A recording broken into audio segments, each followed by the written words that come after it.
मैंने उनके साथ धोखा किया, मैं उनके साथ धोखा करके भाग गया, ये सब किया। एक्चुअली वो मेरा दोस्त से ज़्यादा कुछ भी नहीं था। अभी लास्ट के कुछ 5-6 महीने ऐसे निकले, उसका नेचर, उसका बिहेवियर बहुत ज़्यादा गंदा हो गया। वो बहुत ज़्यादा परेशान करना, ज़बरदस्ती करना, बुलाना, मिलना, मतलब वो बहुत ज़्यादा बढ़ने लग गया था। जब मैंने उसको कहा कि हम लोग सिर्फ़ दोस्त हैं, इससे ज़्यादा कुछ भी नहीं हो सकता है, तो उसका बिहेवियर और गंदा होना शुरू हो गया। इंसानियत होती है हर किसी के अंदर कि हाँ, एक इंसान होता है, इंसानियत के नाते हमने कहा कोई बात नहीं, तुम क्यों परेशान हो? मतलब हम दोस्त भी तो एक-दूसरे का सहारा बन सकते हैं ना। आंसर दिया कि देखो तुम दोस्त बन के मेरे साथ रह सकते हो, इससे ज़्यादा कुछ भी नहीं हो सकता है। ना उसके साथ कोई कस्में खाई, ना उसको कोई बातें की है, ना उसको कोई कमिटमेंट दी थी। अब ये चीज़ें अब जाके वो मीडिया पे आके ये चीज़ें बोल रहा है क्योंकि मैं उसके तरीके से नहीं चल पाया। और जब उसको ये पता चला कि कायरव मेरी बात नहीं सुनता है, वो मेरे साथ नहीं रहेगा, उसके पेरेंट्स भी नहीं मानेंगे, देन उसने ये रास्ता अपनाया कि अब मैं बदनामी करके ही इसको बर्बाद कर देता हूँ। मेरी मम्मी को गलत बोल के, स्टेटस लगा के, वहाँ पे लिखा जा रहा है, सोशल मीडिया पे पोस्ट किया जा रहा है कि कायरव की माँ, उसके साथ बदतमीज़ी की, उसके साथ गंदी हरकतें की, भरे बाज़ार में उस टाइटल दिया, उसको गालियाँ दी। ਤੁਸੀਂ ਦੇਖੋ ਜੀ ਕਿ ਮੀਡੀਆ ਟੀਵੀ ਅਤੇ ਮੈਂ ਹਾਂ ਬਿੰਨੂ ਸ਼ਰਮਾ ਕਹਿੰਦੇ ਨੇ ਜਦੋਂ ਕੋਈ ਇਨਸਾਨ ਪਿਆਰ ਕਰਦਾ ਹੈ ਕਈ ਵਾਰ ਏਦਾਂ ਦਾ ਪਿਆਰ ਹੁੰਦਾ ਕਿ ਬਹੁਤ ਹੁੰਦੀਆਂ ਨੇ ਪਰ ਇੱਕ ਤਰਫਾ ਪਿਆਰ ਹੁੰਦਾ ਹੈ ਸਾਨੂੰ ਪਿਆਰ ਕਰਨ ਤੋਂ ਪਹਿਲਾਂ ਸਾਹਮਣੇ ਵਾਲੇ ਬੰਦੇ ਦੇ ਜਿਹੜੇ ਰਿਸਪੌਂਸ ਨੇ ਉਹ ਵੀ ਜਾਣ ਲੈਣੇ ਚਾਹੀਦੇ ਨੇ ਖਾਸ ਮੌਕੇ ਤੇ ਗੱਲਬਾਤ ਕਰਨੀ ਅਜਿਹੇ ਇਨਸਾਨ ਨੇ ਕਾਇਰਵ ਖਾਨਾ ਜਿਸ ਤੇ ਜਿਨ੍ਹਾਂ ਤੇ ਟ੍ਰਾਂਸਜੈਂਡਰ ਕਿਸੇ ਕੋਈ ਮੰਨਦਾ ਉਹਨੇ ਕਾਫੀ ਬਲੇਮ ਕਰੇ ਕਿ ਮੇਰਾ ਲੱਖ ਰੁਪਏ ਖਾ ਗਿਆ ਮੈਨੂੰ ਵਾਅਦੇ ਕੀਤੇ ਸੀ ਇਕੱਠੇ ਜੂਨ ਮਰਨ ਦੇ ਵਾਅਦੇ ਕੀਤੇ ਸੀ ਤੇ ਖੁਦ ਨੂੰ ਉਹ ਮੀਡੀਆ ਸਾਹਮਣੇ ਕਹਿੰਦਾ ਮੇਰੀ ਤੀਸਰੀ ਸਟੇਜ ਹੈ ਬ੍ਰੇਨ ਟਿਊਮਰ ਦੀ ਤਾਂ ਖਾਸ ਮੌਕੇ ਤੇ ਆਪਾਂ ਕਾਇਰਵ ਜੀ ਦੇ ਵਿਚਾਰ ਜਾਣੋ ਤੁਹਾਡਾ ਬਹੁਤ ਬਹੁਤ ਸਵਾਗਤ ਹੈ नमस्कार सभी को, कायरव खुराना। अभी मीडिया में बहुत चल रहा है दीपक गोयल, जो ये मेरे पर ब्लेम लगा रहे हैं कि मैंने उनके साथ धोखा किया, मैं उनके साथ धोखा करके भाग गया, ये सब किया। एक्चुअली वो मेरा दोस्त से ज़्यादा कुछ भी नहीं था। वो मेरा बहुत अच्छा दोस्त था, मुझे मिला था। उस टाइम उसके फ़ादर और दादी की डेथ हुई थी, अकेला रहता था वो। उसके मम्मा सेटल हो चुके थे किसी और पर्सन के साथ। तो वो अकेला डिप्रेस्ड रहता था। एक इंसानियत के नाते, ह्यूमैनिटी के नाते हमारी दोस्ती हुई। मैंने भी उसको अच्छा दोस्त माना, ठीक है, कोई बात नहीं, अकेला है, सबकी लाइफ में प्रॉब्लम्स आती हैं, तो उसको एक बहुत अच्छा दोस्त माना। सब सही था, ऐसा कुछ नहीं कि कुछ गलत था। अभी लास्ट के कुछ 5-6 महीने ऐसे निकले, उसका नेचर, उसका बिहेवियर बहुत ज़्यादा गंदा हो गया। ਤੇ ਆਪਾਂ ਤੁਹਾਡੇ ਵਿਚਾਰ ਜਾਣੀਏ ਤਾਂ ਤੁਹਾਡੇ ਸੰਪਰਕ ਚ ਕਿੱਦਾਂ ਹੈ ਦੀਪਕ ਤਾਂ ਤੁਸੀਂ ਮਿਲੇ ਇੱਕ ਦੂਸਰੇ ਨੂੰ अभी कुछ टाइम से वही मैं आपको बता रहा कि अभी कुछ टाइम पहले से उसका नेचर जो था वो बहुत गंदा होना शुरू हो गया था। वो बहुत ज़्यादा परेशान करना, ज़बरदस्ती करना, बुलाना, मिलना, मतलब वो बहुत ज़्यादा बढ़ने लग गया था। जब मैंने उसको कहा कि हम लोग सिर्फ़ दोस्त हैं, इससे ज़्यादा कुछ भी नहीं हो सकता है, तो उसका बिहेवियर और गंदा होना शुरू हो गया। क्योंकि फिर वो उस लाइन पे आ गया कि मुझे ज़बरदस्ती तुम्हें अपने पास रखना है। ਤਾਂ ਜੇਕਰ ਮੈਂ ਤੁਹਾਡੇ ਤੋਂ ਪਹਿਲਾਂ ਵੀ ਸਵਾਲ ਪੁੱਛਿਆ ਕਿ ਤੁਹਾਡੀ ਮੁਲਾਕਾਤ ਕਿੱਥੇ ਮਿਲੀ ਤੁਸੀਂ ਅਜੀਬੋ ਗੋਲ ਨੂੰ ਕਿੱਥੇ ਮਿਲੇ ਕਿਸ ਤਰ੍ਹਾਂ ਦੇ ਸੰਪਰਕ 'ਚ ਆਏ ਤੁਸੀਂ कांटेक्ट किस तरह है चंडीगढ़ में ही सोशल मीडियाज़ के थ्रू हमारी बात हुई, मतलब कॉन्टैक्ट्स हुए। देन उसने अपनी लाइफ़स्टाइल के बारे में बताया कि हाँ, मेरे पापा की डेथ हो गई है, दादी की भी डेथ हो गई है, मम्मा किसी और के साथ सेटल हो चुके हैं, मैं अकेला हो गया हूँ, घर में कोई है नहीं सँभालने वाला। देन इंसानियत होती है हर किसी के अंदर कि हाँ, एक इंसान होता है, इंसानियत के नाते हमने कहा कोई बात नहीं, तुम क्यों परेशान हो? मतलब हम दोस्त भी तो हम दोस्त भी तो एक-दूसरे का सहारा बन सकते हैं ना। तो वही चीज़ उससे दोस्ती की, लेकिन शायद वो दोस्ती को कुछ और ही समझ के बैठ गया था और लास्ट टाइम पे उसने दोस्ती को कुछ अलग ही रूप दे दिया और उसकी एक्सपेक्टेशंस इतनी बढ़ गई कि वो हर गलत चीज़ पे उतर आया था फिर मेरे साथ। ਪਰ ਥੋਨੇ ਮਤਲਬ ਤੁਹਾਨੂੰ ਲੱਗਦਾ ਕਿ ਤੁਸੀਂ ਲੇਟ ਡਿਸੀਜ਼ਨ ਲਿੱਤਾ ਤੁਹਾਨੂੰ ਪਹਿਲਾਂ ਹੀ ਉਸ ਤੋਂ ਵੱਖਰਾ ਹੋ ਜਾਣਾ ਚਾਹੀਦਾ ਸੀ ਅਲੱਗ ਹੋ ਜਾਣਾ ਚਾਹੀਦਾ ਸੀ ਜਿਸ ਤਰ੍ਹਾਂ ਤੁਸੀਂ ਉਹਦੇ शायद ਬ੍ਰੇਕ ਤੁਸੀਂ ਚੇਂਜ ਦੇਖੋ ਕਿ ਇਸ ਤਰ੍ਹਾਂ ਉਹ ਵਲਗਰ ਲੈਂਗੁਏਜ ਯੂਜ਼ ਕਰ ਰਿਹਾ ਹੈ ਤੇ ਤੁਹਾਡੇ ਤੇ ਬਲੇਮ ਕਰ ਰਿਹਾ ਹੈ ਉੱਪਰ ਉਹ ਸਾਰੇ ਵੀ ਕਰੇ ਕਿ ਉਹਨੂੰ ਬ੍ਰੇਨ ਟਿਊਮਰ ਹੈ ਕਿਉਂਕਿ ਜੇਕਰ ਇਨਸਾਨ ਦੀ ਤੀਸਰੀ ਸਟੇਜ ਹੁੰਦੀ ਤਾਂ ਉਹ ਬੈਡ ਰੈਸਟ ਤੇ ਹੋਇਆ ਰਾਈਟ ਤਾਂ ਉਹ ਘੁੰਮ ਰਿਹਾ ਫਿਰ ਰਿਹਾ ਆਪਣਾ ਡਾਂਸ कर रहा है ਕੀ ਕਹਿਣਾ ਚਾਹੋਗੇ ਇਸ ਬਾਰੇ शायद मुझे पहले ही अलग हो जाना चाहिए था, लेकिन वही था ना, जब उसकी एक्सपेक्टेशंस बढ़ना शुरू हुई, दोस्ती से ज़्यादा, तो मैंने उसको उस टाइम एक साफ आंसर दिया कि देखो तुम दोस्त बन के मेरे साथ रह सकते हो, इससे ज़्यादा कुछ भी नहीं हो सकता है। लेकिन फिर मुझे सब छोड़ के चले गए हैं, ना मेरे पापा हैं, ना मेरे पास कोई है, प्लीज़ तुम मुझे मत छोड़ो, एटलीस्ट तुम मेरे दोस्त बन के तो रह सकते हो।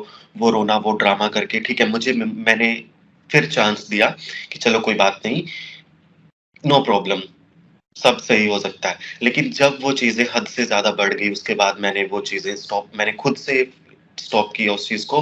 मैंने अपने घर में बताया कि मेरे को ये इंसान बहुत ज़्यादा परेशान करना शुरू कर चुका है और अब ये मेरे से ना टॉलरेट हो रहा है, क्योंकि वो मेरा फिज़िकल, मेंटल हेल्थ दोनों को डिस्टर्ब करने लग गया था।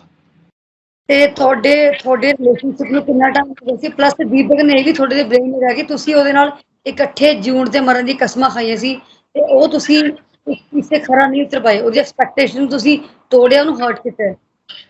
मैंने ऐसी कोई कस्में नहीं खाई थी। देखो, दोस्ती होती है, दोस्त होते हैं, दोस्तों में बातें होती हैं, नॉर्मल बातें होती हैं। ना उसके साथ कोई कस्में खाई, ना उसको कोई बातें की है, ना उसको कोई कमिटमेंट दी थी। अब ये चीज़ें अब जाके वो मीडिया पे आके ये चीज़ें बोल रहा है, क्योंकि मैं उसके तरीके से नहीं चल पाया। मेरे पास अपने जीने के राइट्स हैं, मैं अपने तरीके से जीना चाहता हूँ अपनी लाइफ़, कोई मुझे बाँध नहीं सकता है। और जब उसको ये पता चला कि कायरव मेरी बात नहीं सुनता है, वो मेरे साथ नहीं रहेगा, उसके पेरेंट्स भी नहीं मानेंगे, देन उसने ये रास्ता अपनाया कि अब मैं बदनामी करके ही इसको बर्बाद कर देता हूँ। वो मेरे घर गया, मेरे पेरेंट्स के साथ उसने बदतमीज़ी की, मेरी मम्मी के साथ उसने बदतमीज़ी की। मेरी मम्मी को गलत बोल के स्टेटस लगा के वहाँ पे लिखा जा रहा है, सोशल मीडिया पे पोस्ट किया जा रहा है कि कायरव की माँ। मेरे को आप इस चीज़ का जवाब दो कि जो मेरे पेरेंट्स की इतनी बेइज़्ज़ती घर जाके कर रहा है, मेरे पेरेंट्स से उसको जवाब मिल गया, मुझसे उसको जवाब मिल गया, सब जगह से उसको ना में जवाब मिल गया, फिर वो ये गंदी हरकतों पर क्यों उतर आया?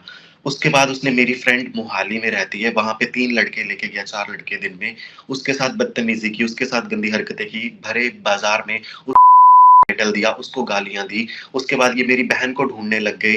मेरी बहन को गलत कहा इन्होंने, बट मेरी बहन इनको मिली नहीं, तो इनका वो मोटिव पूरा नहीं हुआ।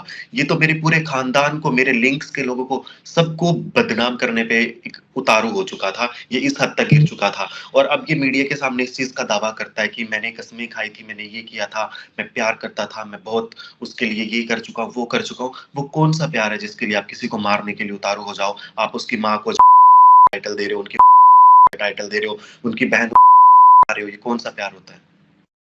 ਤੇ ਕਾਰਵ, ਜੇਕਰ ਆਪਾਂ ਗੱਲ ਕਰੀਏ ਕਿ ਇਸ ਨੂੰ ਇੱਕ ਤਰਫਾ ਪਿਆਰ ਕਿਹਾ ਜਾ ਸਕਦਾ ਕਿਉਂਕਿ ਤੁਹਾਡੇ ਵੱਲੋਂ ਕੋਈ ਰਿਸਪੌਂਸ ਨਹੀਂ ਸੀ, ਉਹਦੇ ਵੱਲੋਂ ਸੀਗੀ, ਉਹ ਤੁਹਾਨੂੰ ਪਿਆਰ ਕਰਦੇ ਆ, ਪਰ ਤੁਹਾਡੇ ਵੱਲੋਂ ਕੋਈ ਰਿਸਪੌਂਸ नहीं ਸੀਗਾ।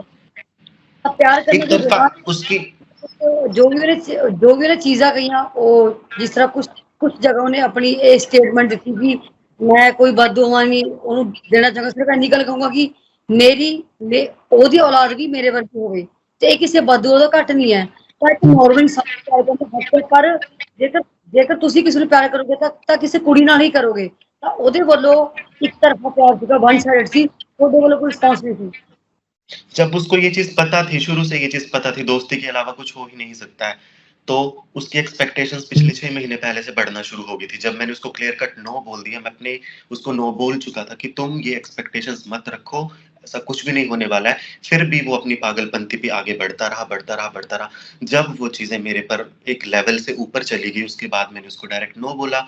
उसके बाद उसने ये अपना ड्रामा शुरू किया और अब वो ब्रेन ट्यूमर का बता के कहता है कि हाँ, उसे ब्रेन ट्यूमर है, मैं उसको इतनी ज़्यादा प्रॉब्लम आ रही है। अगर आप 3rd स्टेज ब्रेन ट्यूमर पे हो, तो आप मुझे एक चीज़ बताओ, आपके पास अपनी हेल्थ के लिए ध्यान होना चाहिए, आपको मीडिया पे उछल-उछल के अपने शूट्स करवा के शराब पी के गाड़ी के सामने फ़ोन पे ये शो कर रहे हो आप कि हाँ, किसी ने आपको ब्लॉक कर दिया, किसी ने आपको ये कर दिया हुआ है। क्या आपके लिए ये काफ़ी नहीं था कि आपको मेरे पेरेंट्स से जवाब मिल गया, मुझसे जवाब मिल गया, आपको सब जगह से जवाब मिल गया, उसके बाद आपका क्या रह गया वहाँ पे?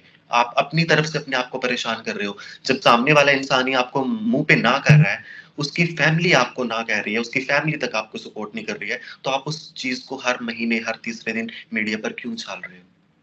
ਤੇ ਉਹਨਾਂ ਦੀਪਕ ਨੇ ਤੁਹਾਡੇ ਤੇ ਇਹ ਵੀ ਬਲੇਮ ਲਗਾਇਆ, ਇਲਜ਼ਾਮ ਲਗਾਇਆ ਕਿ ਤੁਸੀਂ ਉਹਨੂੰ ਲੱਖਾਂ ਦੀ ਠੱਗੀ ਲਗਾ ਕੇ ਗਏ ਹੋ। ਇਸ ਨੂੰ ਕਿਸ मैं ਤਰੀਕੇ ਨਾਲ ਦੇਖਦੇ ਹੋ? मैं यही चीज़ पूछना चाहता हूँ कि मुझे वो प्रूफ्स लाके दो, कहाँ बैंक ट्रांज़ैक्शंस हुई, कहाँ मेरे पास कैश आया और बात करते हैं 30-40 लाख अमाउंट की, 30-40 लाख का अमाउंट बोलना आसान है, लेकिन किसी को देते टाइम पता चलता है कि 40 लाख में कितनी ज़ीरो होती हैं। और अगर मैं बात करूँ तो पिछले 3 साल का उसका वर्किंग बैकग्राउंड चेक करो कि वो काम क्या करता था, उसके पास 40 लाख रुपए आए कहाँ से? ਉਹਨੇ ਹਾਲ ਹੀ ਵਿੱਚ ਇਹ ਵੀ ਕਿਹਾ ਕਿ ਇਹ ਉਹਦਾ ਆਖਰੀ ਜਨਮ ਦਿਨ ਹੈ। ਉਹਨੇ ਆਪਣਾ ਜਨਮ ਦਿਨ ਤੁਹਾਡੇ ਨਾਲ ਸੈਲੀਬ੍ਰੇਟ ਕਰਨਾ ਸੀ, ਪਰ ਉਹਨੇ ਕਿਹਾ ਕਿ ਮੇਰਾ ਆਖਰੀ बर्थडे है ये। आखिरी बर्थडे हो चाहे उसका जितना मर्ज़ी का बर्थडे हो, उस चीज़ से मुझे मतलब नहीं है। देखो, मैंने दोस्ती रखी थी, बहुत साफ़ दोस्ती रखी थी, जिसमें ना उसको कोई ऐसी एक्सपेक्टेशंस दी थी, ना उसको कोई कस्में दी थी, जिन चीज़ के लिए वो रोना रोता है आज मीडिया पे आके। बट जब उसने अपनी पागलपन के चलते इन हरकतों पे वो उतर के आ गया कि हाँ, मैं उसके साथ नहीं रह सकता हूँ, उसके बाद उसने मुझे परेशान करना, मुझे धमकियाँ देना, मुझे थ्रेटनिंग मैसेजेस भेजना, मुझे रात को कॉल्स कर कर के ज़बरदस्ती रोना-धोना और उसके बाद मुझे सोसाइटी और धमकी देती है। और उसके बाद मुझे धमकियाँ देना कि अगर तुम मेरे से बात नहीं करोगे तो मेरे पास और भी बहुत रास्ते हैं। जो बीच में आएगा मैं उसको मार दूँगा। अगर तुम्हारे पेरेंट्स बीच में आएँगे तो मैं उन्हें भी मार दूँगा। ये कौन-सा ता प्यार? ये पागलपन होता है, एक तरफ़ा पागलपन होता है ये, जिसको दोस्ती के मायने नहीं पता थे। आज वो आके फिर सॉरी बोल रहा है कि मैं कायरव के पेरेंट्स से भी सॉरी बोलता हूँ और वो रिक्वेस्ट करके ये चीज़ें बोल रहा है कि वापस आ जाओ, मुझे अनब्लॉक कर दो। ऐसे शैतान के साथ कोई भी इंसान सेफ नहीं है। वो 1 महीना सॉरी बोलेगा, अगली बार क्या पता वो सीधा मेरे गले पर कट मार के मुझे मार के भाग जाए। मेरे पेरेंट्स को तो पता ही नहीं चलेगा मैं कहाँ हूँ। ਤਾਂ ਉਹਨੇ ਇਹ ਵੀ ਚੀਜ਼ ਕਿਹਾ ਕਿ ਤੁਸੀਂ ਉਹਦੇ ਨਾਲ ਠੱਗੀ ਮਾਰ ਕੇ ਦੁਬਈ मतलब भज गए दुबई। दुबई दुबई आने का डिसीज़न था जब वो मेरी लाइफ़ पे इस हद तक इतनी गंदी चीज़ें कर चुका था। वो मेरी माँ, मेरी बहन, मेरे को हर जगह गलत बोल रहा है, हर जगह मेरे को परेशान कर रहा है। तो मेरे पेरेंट्स के म्यूचुअल डिसीज़न को लेके हम लोगों ने मेरे पेरेंट्स ने डिसाइड किया क्योंकि मैं उस टाइम अपनी मेंटल और फिज़िकल दोनों हेल्थ को सफ़र कर रहा था। तो मेरे पेरेंट्स ने कहा कि ये इंसान अपनी हरकतों से बाज़ नहीं आएगा क्योंकि इसको हर जगह से समझा चुके हैं। घर पे आके भी ये बात करके जा चुका है, फिर भी इसको कोई समझ नहीं आ रही है। ये सिर्फ पागलपन के चलते अपनी पागलपंती बढ़ा रहा है। तो मेरे पेरेंट्स ने डिसीज़न लिया यहाँ पे रह के सिर्फ परेशानी ही होगी। तो मेरे पेरेंट्स ने मेरे को अलाउ किया कि तुम अगर किसी और कंट्री में जाके जॉब करना चाहते हो तो आप जा सकते हो। तो मैंने डिसीज़न लिया कि अगर इसका पागलपन ऐसे चलता रहेगा तो इट्स ओके फाइन, मेरे लिए कोई प्रॉब्लम नहीं है। मैं सेटल हो गया अनदर कंट्री में। उसके बाद अब इसको रियलाइज़ हो गया कि हाँ, मैं गलत था, मैं लोगों के बोलने पर किया, ये सब किया। लोग आपको किस हद तक बोल सकते हैं? आपका खुद का भी तो दिमाग होता है ना। आप एक तरफ दावा करते हो कि मैं उसके लिए इतना कर चुका था, मैं ऐसा करता हूँ, मैं प्यार करता था। लेकिन वो कौन-सा प्यार होता है जब आपको अगर ठीक है, आपको इंसान मन आप किसी से प्यार करते हो और सामने वाला आपको मना कर दे, फिर क्या आप उसको मारने के लिए, उसकी फैमिली को बदनाम करने के लिए उतारू हो जाओगे? उससे आपको वो इंसान मिल जाएगा। ਤੇ ਕਹਿ ਰਹੇ वो ਤੁਹਾਡਾ ਇੱਕ ਐਜ਼ ਅ ਫਰੈਂਡ ਸਰਕਲ 'ਚ ਐਜ਼ ਅ ਫਰੈਂਡ ਕੰਟੈਕਟ ਲਗਾ ਲਈਏ ਇੱਕ ਟਰਾਂਸਜੈਂਡਰ ਨਾਲ ਦੋਸਤੀ ਕਰਨਾ ਅੱਜ ਤੁਹਾਨੂੰ ਇਸ ਚੀਜ਼ ਦਾ ਪਛਤਾਵਾ ਹੈ ਕਿ ਉਸ ਟਾਈਮ ਜੇ ਤੁਸੀਂ ਉਹਦੇ ਕੰਟੈਕਟ 'ਚ ਨਾ ਹੁੰਦੇ ਤੁਸੀਂ ਦੋਸਤੀ ਨਾ ਕਰਦੇ ਤਾਂ ਅੱਜ ਇਹ ਦਿਨ ना दिखना ਬੰਦਾ। मैं तो सबसे पहले ये चीज़ बताना चाहूँगा सब मीडिया वालों को कि वो ट्रांसजेंडर एक किन्नर होने का दावा करता है। जब मैं उससे मिला था तब वो ऐसा कुछ भी नहीं था, नॉर्मल लड़का था। ऐसा कुछ नहीं था। अभी कुछ टाइम से पहले उसने अपनी रंग, रूप, वेशभूषा बदली है। तो सॉरी, इस चीज़ की तो पहले जाँच भी करवाई जाए कि वो ट्रांसजेंडर है भी या नहीं। ਤਾਂ ਹੁਣ ਤੁਹਾਡਾ ਕਰੰਟ ਸਟੇਟ ਤੇ ਉਹਨੂੰ ਲੈ ਕੇ ਕੀ ਹੈ ਹੁਣ ਤੁਸੀਂ ਅੱਗੇ ਸਟੈਪ ਕੀ ਉਠਾਉਣਾ ਚਾਹੋਗੇ ਮਤਲਬ मेरा कोई ਜੇ स्टेप नहीं है। मेरा मेरा ਕਹਿਣਾ ਤੱਕ ਹੈ ਕਿ ਜੇਕਰ ਤੁਸੀਂ ਨਾ ਗਏ ਤਾਂ ਉਹ ਖੁਦ ਦੁਬਈ ਆ ਕੇ ਤੁਹਾਨੂੰ ਡਿਪੋਰਟ ਕਰਵਾਏਗਾ ਜਦੋਂ ਕੋਈ ਇੱਦਾਂ ਦਾ ਐਕਸ਼ਨ ਹੁੰਦਾ ਤਾਂ ਤੁਸੀਂ ਉਹਦੇ ਲਈ ਕੀ ਤਿਆਰੀ ਕੀਤੀਆਂ ਨੇ ਜੇ ਤੁਹਾਡੇ ਅਗੇਂਸਟ ਕੋਈ ਐਕਸ਼ਨ ਲੈਂਦਾ ਹੋ दीपक गोयल। मैं मेरे घर वालों की तरफ से मेरी तरफ से सारे स्टेटमेंट्स क्लियर हैं उसके लिए कि जो वो चाहता है वो कभी नहीं हो सकता है और अगर वो दुबई आना चाहता है तो वो दुबई भी आ सकता है। यहाँ पे भी लीगल लॉ सब कुछ है, यहाँ पे मैं भी लड़ सकता हूँ और अगर वो चाहे तो वो जहाँ जहाँ पे भी वो चाहता है वो कर सकता है, लेकिन वो ज़बरदस्ती किसी को अपने साथ नहीं रख सकता है। मुझसे भी तो लीगली पूछा जाएगा कि आप रहना चाहते हो या नहीं रहना चाहते हो? मैं उस चीज़ को आगे बढ़ावा ही नहीं देना चाहता हूँ। तो अगर वो अब इस चीज़ को लेके आगे और मीडिया में आता है तो मेरी तरफ से तो सिंपल सा रिस्पॉन्स है सब लोगों के लिए कि मैं ऐसे इंसान के साथ ना तो अपनी दोस्ती बढ़ा सकता हूँ, ना तो मैं और कोई रिलेशन बढ़ा सकता हूँ। मुझे उस चीज़ में कोई भी इंटरेस्ट नहीं है।